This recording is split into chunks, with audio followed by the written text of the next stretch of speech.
Good morning friends, welcome in this wonderful session of POQ series. आजच्या या सेशनमध्ये आपण थर्मल प्रॉपर्टीज या बीटवर जे काही नीटमध्ये क्वेश्चन्स विचारलेत त्या सर्व क्वेश्चनला डिस्कस करूयात. त्यामधला जो पहिला क्वेश्चन आहे तो पहिला क्वेश्चन काय दिलाय बघा. The value of coefficient of volume expansion of glycerine is 5 × 10⁻⁻⁴. The fractional change in the density of glycerin for the rise of 40 degrees Celsius in its temperature is असा विचारला क्वेश्चन. तर तुम्हाला माहिती की at temperature T the density of glycerin is written as rho naught 1 minus gamma into delta T. हे example असणार आहे. तर हे रो नॉट या साईडला आणलं, rho T divide by rho naught is equal to 1 minus gamma into काय झालं बेटा बोल डेल्टा टी.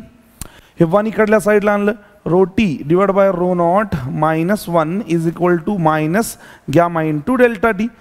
आता या साईडला जी टर्म तयार होणार आहे हे रो टी मायनस 1 हे rho T minus rho naught divided by rho naught हा झाला fractional change in the density. हे डेन्सिटी मधला कुठला चेंज असणार आहे fractional change is equal to gamma into delta T. बरं मायनसचं मिनिंग काय, डेन्सिटी तुझी डिक्रीज होत जाणार आहे. तर गॅमा इंटू डेल्टा टीचं मल्टिप्लिकेशन बघा. The value of gamma that is the value of volumetric expansion is 5 × 10⁻⁻⁴ into the value of delta T rise in temperature is 40 degrees Celsius, then 200 into 10⁻⁻⁴, and its answer becomes 0.020. 3 decimal shift केलं तर answer हे असणार आहे. म्हणजे fractional change in the density हे किती असणार आहे 0.020. This is a fractional change in the density. ठीक आहे. तर नेक्स्ट क्वेश्चन बद्दल आपण डिस्कस करूया. क्वेश्चन काय दिलाय बघा, खूप लेंदी क्वेश्चन आहे, 2015ला विचारला क्वेश्चन आहे, कन्सेप्टवर आहे, कन्सेप्ट बेसवर क्वेश्चन आहे. क्वेश्चन काय विचारला आहे, on observing the light from 3 different stars PQR. हे PQR असे 3 स्टार दिलेत, मी या ठिकाणी लिहितो PQR. हे P हा Q आणि R असे 3 स्टार दिलेत. It was found that the intensity of violet colour is maximum in the spectrum P. पीच्या स्पेक्ट्रम मध्ये कुणाची व्हायलेट कलरची इंटेन्सिटी सर्वात जास्त आहे. व्हायलेट कलरची इंटेन्सिटी सर्वात जास्त आहे, इथे लिहून टाकतो मी व्हायलेट कलर. बरं क्यू मध्ये कुणाची दिसायला लागली, द इंटेन्सिटी ऑफ ग्रीन ला colour is a maximum in a spectrum of R. आरच्या स्पेक्ट्रम मध्ये जी काही इंटेन्सिटी कुणाची जास्त आहे ग्रीनची इंटेन्सिटी जास्त दिली. आणि शेवटची या ठिकाणी red colour is maximum in the spectrum of Q. क्यूच्या स्पेक्ट्रम मध्ये रेड कलरची इंटेन्सिटी सर्वात जास्त त्यांनी दिली.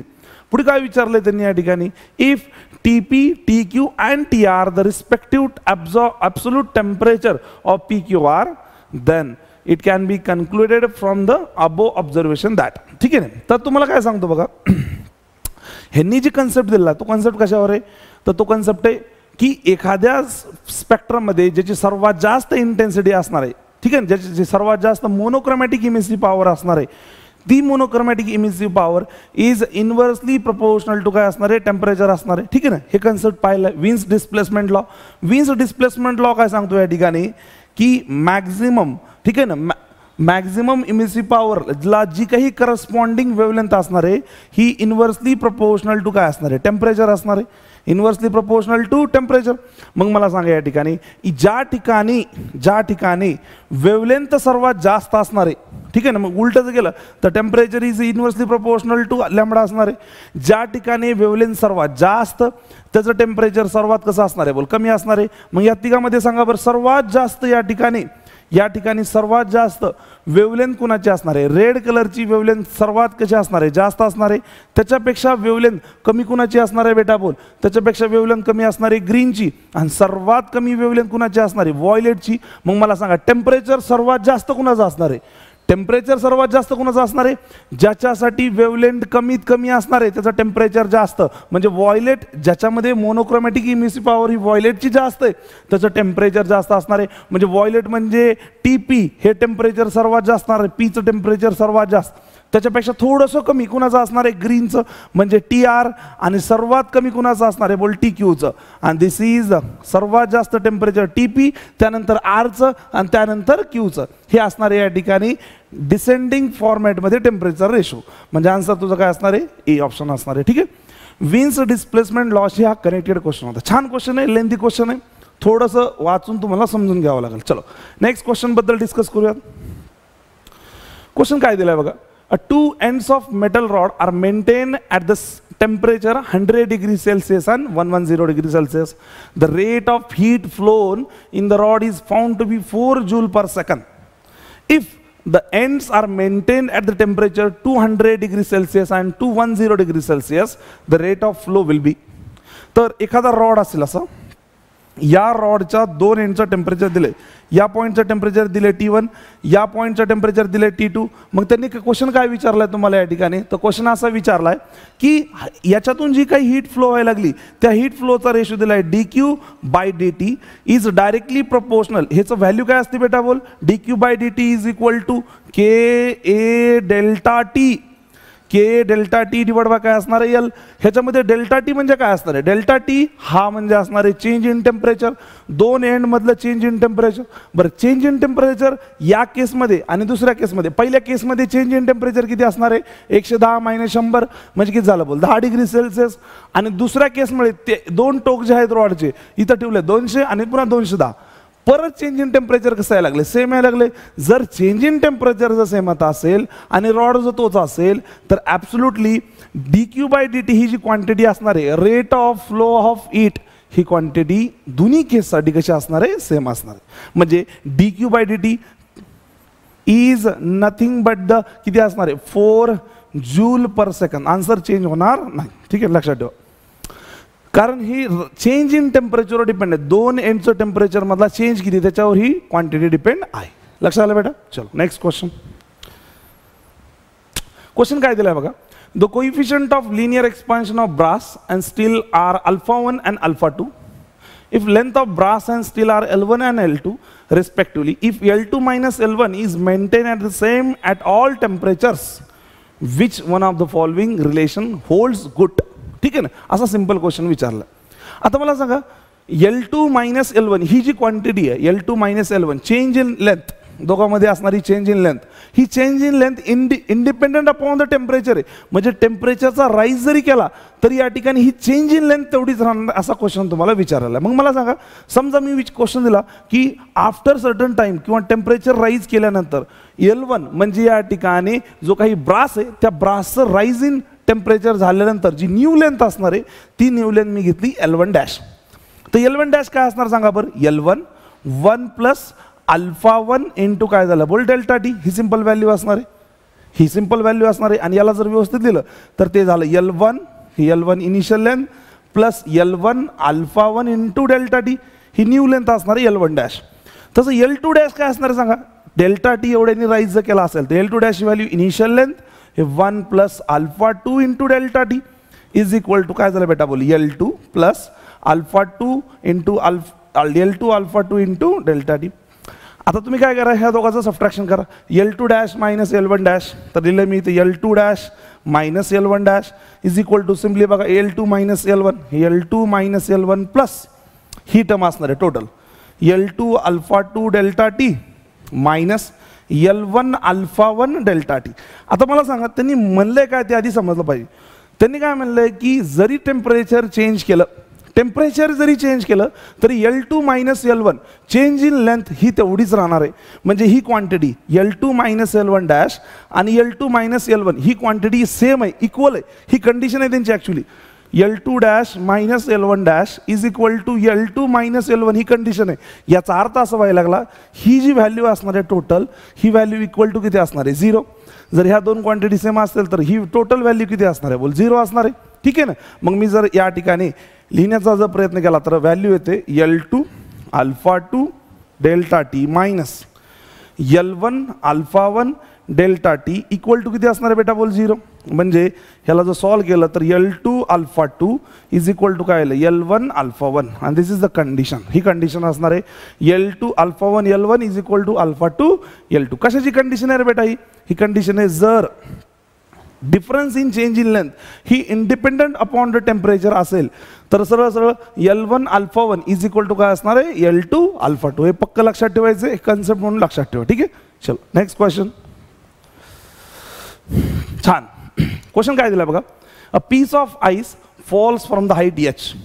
आईसचा एक पीस आहे, h हाईटून फॉल करायला लागलाय so that it melts completely. Only 1/4 of the heat produced is absorbed by the ice and all the energy of ice get converted into heat during it's fall the value of H is. Simple question आहे. मला सांगा, एक ice आहे, त्या आईसला मी release केलं, top most पॉईंटून release केलं, जसं जसं खाली येत चाललं आईस, वरून खाली यायला लागलाय, त्याजवळ कायनेटिक एनर्जी येत चालली. ठीक आहे, ही जी काय बरं, ही त्याच्याजवळ साठलेली एनर्जी कुठली बेटा बोल पोटेन्शियल एनर्जी. जसं जसं तो खाली यायला लागलाय तसं ही पोटेन्शियल एनर्जी कन्वर्ट होत चालली. त्याच्यामधली 1/4 एनर्जी कशासाठी यूज करण्यात आली बेटा बोल, त्या आईसला मेल्ट करण्यासाठी 1/4 अमाऊंट ऑफ हीट यूज करण्यात आली. तर त्यांनी विचारलं की या ठिकाणी हाईट किती असेल, तर मला सांगा या ठिकाणी हाईट टोटल एनर्जी किती असणार आहे बेटा बोल, mgh. ह्याच्यामध्ये 1/4 of energy is use to melt the ice. बरं, मेल्टिंगसाठी जी काही एनर्जी लागणार आहे ती किती लागणार आहे, m × L लॅटेंट हीट ऑफ काय असणार आहे बेटा बोल, आईस. मग या ठिकाणी मी m काय केला, कॅन्सल केला. तर सिंपल जी व्हॅल्यू असणार आहे या ठिकाणी एकदम सिंपल. तुला कशाची व्हॅल्यू विचारलं या ठिकाणी, h ची व्हॅल्यू विचारलं, h is equal to 4L divided by काय झालं बोल g, तर 4 × L ची value latent heat of fusion of ice किती दिले, 3.4 × 10⁵. ठीक आहे ना, डिवायडेड बाय g ची व्हॅल्यू किती बेटा बोल 10. या ठिकाणी हा 0 कॅन्सल झाला, हा 0 इथं किती राहिला बेटा बोल 4. हे 4 4 जार 16, 1 3 4 3 जार 12 इन 1 3. ठीक आहे ना, इंटू हे 10⁵ काय झालं बोल 6 मीटर. म्हणजे अल्टिमेटली आन्सर यायला लागले 136 किलोमीटर. हे तुझं आन्सर असणार आहे. इतक्या उंच सोडलं तर या ठिकाणी तो मेल्ट होणार आहे. लक्षात आला क्वेश्चन या ठिकाणी, सिंपल एनर्जी कन्झर्वेशन वर बेस हा क्वेश्चन आहे. ठीक आहे, चलो नेक्स्ट क्वेश्चन. चलो क्वेश्चन काय दिलं बघा, ती वाचा क्वेश्चनला. 2 rods A and B of different materials are welded together. Weld केले as shown in the figure. Their thermal conductivities K1 and K2. याची कंडक्टिव्हिटी K1 खालची किती दिली K2. The thermal conductivity of composite rod. ह्या दोघांपासून आपल्याला composite rod बनवायचं आहे आणि त्या कंपोजिट रॉडची मला थर्मल कंडक्टिव्हिटी कॅल्क्युलेट करायची.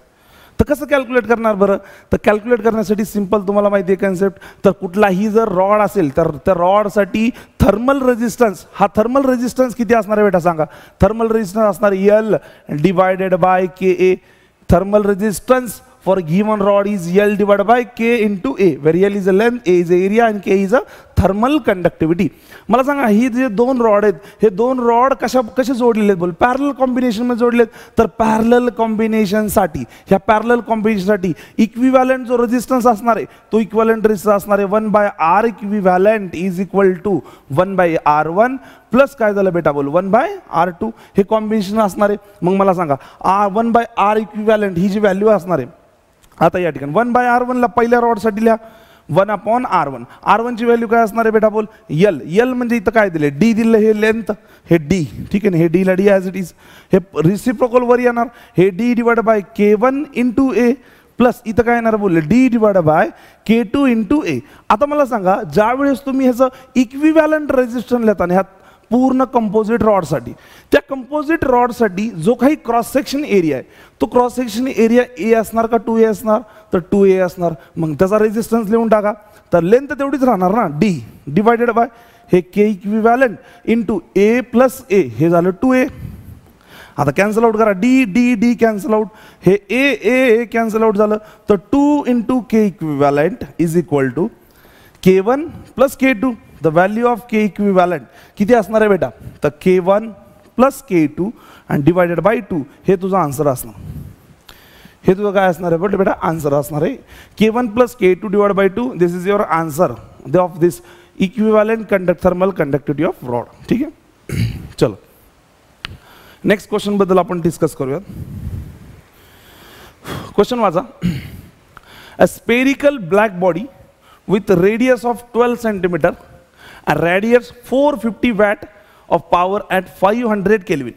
ठीक आहे, बरं एनर्जी रॅडिएट पर सेकंद ह्याला म्हणतात पॉवर. तर dQ/dt energy radiate per second by a black body.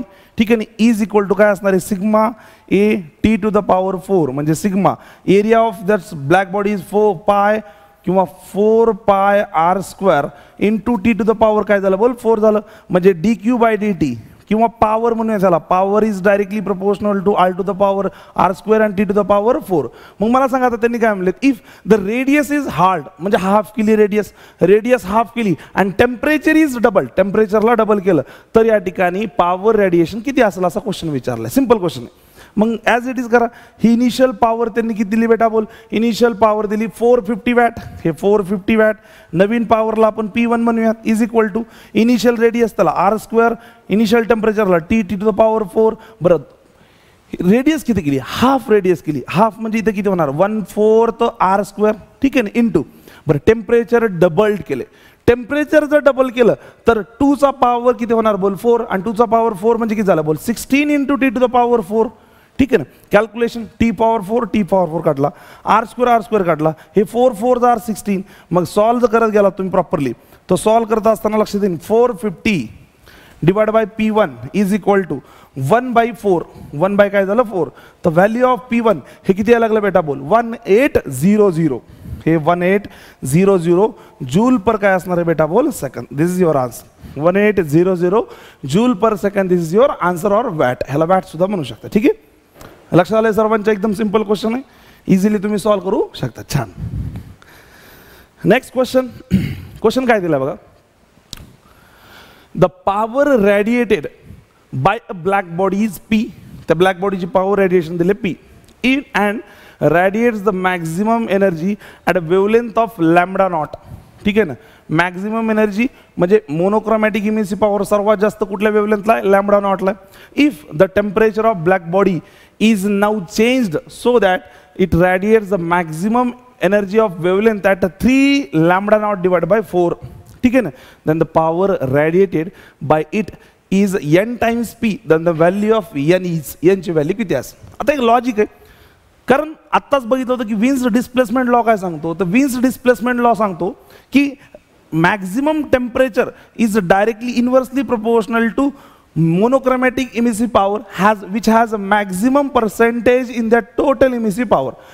त्या पर्टिक्युलर वेवलेंथची जी काही जास्तीत जास्त मोनोक्रोमॅटिक इमिसिव्ह पॉवर आहे ते वेवलेंथ लॅम्बडा नॉट ही inversely proportional to its temperature of body असणार आहे.